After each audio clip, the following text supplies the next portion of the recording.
moment that shook the very soul of WWE, Jey Uso committed the ultimate betrayal, turning his back on Roman Reigns and aligning himself with Seth Rollins in what may be remembered as one of the most shocking twists in wrestling history. Everything that the bloodline had built, every ounce of loyalty, every battle fought together, came crashing down in one seismic moment when Jey didn't just leave Roman, he rejected everything Roman stood for. This wasn't just a shift in allegiance, it was a spiritual and generational rebellion. The betrayal didn't unfold under stadium lights or during a grand WrestleMania match. It happened when it hurt the most, quietly, calculatedly, and backstage. Roman had just survived another emotionally taxing confrontation with Solo Sikoa and Jacob Fatu, believing the worst was behind him, thinking the family rift was slowly healing. He thought Jey's recent silence and distance were signs of fatigue, of trauma, of a man who needed time, not of a brother planning a mutiny. But in the shadows, a new alliance was taking shape, whispered in locker room corners and sealed with a quiet handshake under flickering lights. Seth Rollins, the visionary once betrayed by his own brothers, now offering Jey something Roman never did: understanding, control, and a new sense of identity. The bloodline didn't just lose a soldier that night, they lost their heart. When Jey hugged Roman under the pretense of reconciliation, then dropped him with a soul-shattering superkick, it wasn't just the tribal chief who collapsed, it was the illusion of unity. The locker room watched in stunned silence, WWE officials scrambled, and Cody Rhodes reportedly stood frozen backstage, uttering, "They really went there." And go there they did. Seth and Jey weren't just forming a tag team, they were igniting a revolution. A resistance against years of manipulation, power games, and psychological tyranny.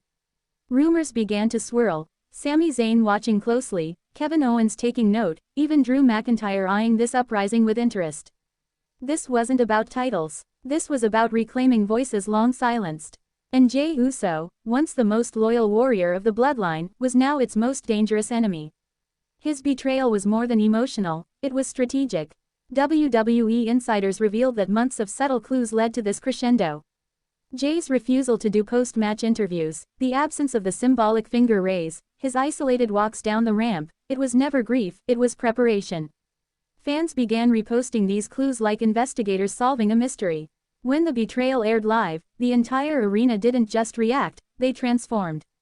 Chants turned to gasps, cheers to conflicted silence. Within minutes, social media exploded with hashtags like #JeyUsoBetrayal and #End of the Bloodline. Emotional side-by-side comparisons of Jey embracing Roman and then kicking him down flooded timelines. This wasn't a heel turn, it was a cultural reset. And Roman, he vanished. Sources say he locked himself in his dressing room for hours, no contact, no Paul Heyman, no Solo. That silence wasn't calm, it was ominous. Paul Heyman, once the voice of order, emerged trembling and broken, whispering on camera that Roman's kingdom was now turning to ash. Solo Sikoa, cold and brutal, publicly denounced Jey but never reaffirmed loyalty to Roman, never said, "Tribal Chief." The silence was more damning than any threat. WWE creative insiders admitted this betrayal was the culmination of years of layered storytelling. Jey had been emotionally broken in Hell in a Cell, manipulated into submission, gaslighted into compliance. This turn wasn't sudden, it was inevitable. It wasn't about escaping Roman. It was about liberating himself. Seth Rollins saw that. That's why their next joint appearance wasn't about chaos, it was about purpose. On Raw, when Jey and Seth entered the ring together for the first time, there were no catchphrases, no pyro, just intensity.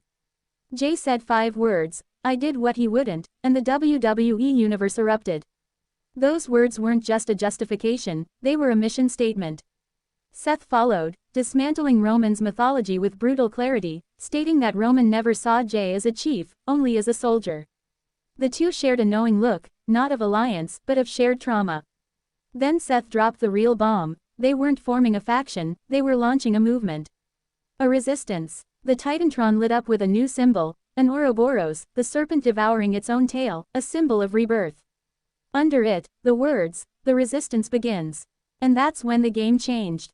Backstage, chaos unraveled. Jimmy Uso pacing, Jacob Fatu shaking in frustration, Solo Sikoa punching lockers. Roman remained unseen, unheard, but not irrelevant. In WWE, silence is louder than screams, and Roman's silence was deafening. Heyman finally cracked, appearing before the cameras to admit this betrayal wasn't just personal, it was historic. In a haunting segment, He dropped to his knees and whispered, "We await your judgment." WWE fans weren't watching a storyline. They were witnessing the dismantling of a dynasty. And Seth and Jey, they weren't waiting. Seth dropped hints on Instagram, a flickering light bulb over 2 jackets, one marked with crossed hammers, McIntyre's symbol. Audio leaked with Sami Zayn's voice, "Now I'm ready." A revolution was forming, and it wasn't long before Raw was hijacked.